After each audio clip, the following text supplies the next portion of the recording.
చంద్రబాబు నాయుడు గారు భారతీయ జనతా పార్టీ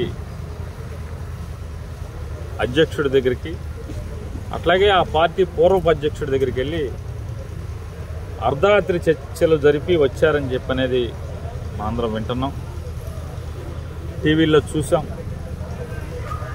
ఈ అర్ధరాత్రి చర్చలు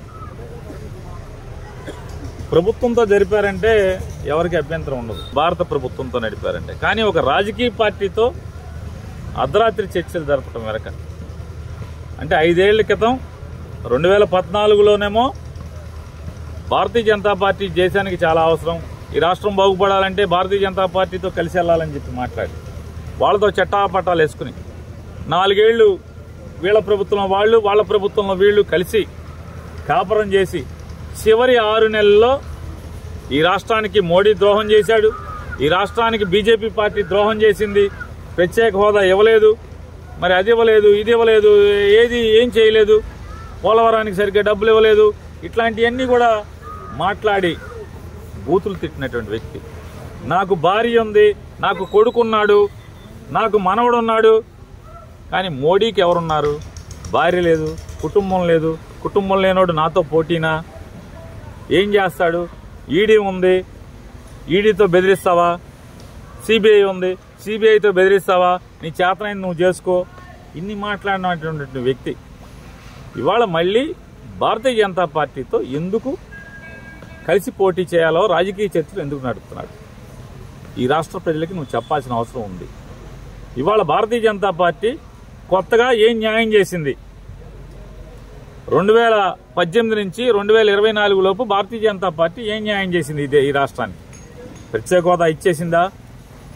లేదా రైల్వే జోన్ ఇచ్చేసిందా? లేదా ఒక పోర్టు నిర్మాణం చేసిందా? కడప స్టీల్ ఫ్యాక్టరీకి ఐరన్ ఓర్ కేటాయించలేదు. లేదా కనీసం కడప స్టీల్ ఫ్యాక్టరీలో మేమెంత వాటా పెడతామని చెప్పని ఇంతవరకు చెప్పలేదు. అలాగే రామాయపట్నంలో లేదా దుగరాజపట్నంలో ఒక పోర్టు నిర్మాణం చేయొచ్చు అంటే రాష్ట్ర ప్రభుత్వానికి కేంద్రం తరపున ఒక్క పోర్టులో ఏమన్నా సాయం చేశారా? ఒక పోర్టు నిర్మాణం చేశారా? రాష్ట్రం విడిపోయి 10 ఏళ్ళు అయిపోయింది.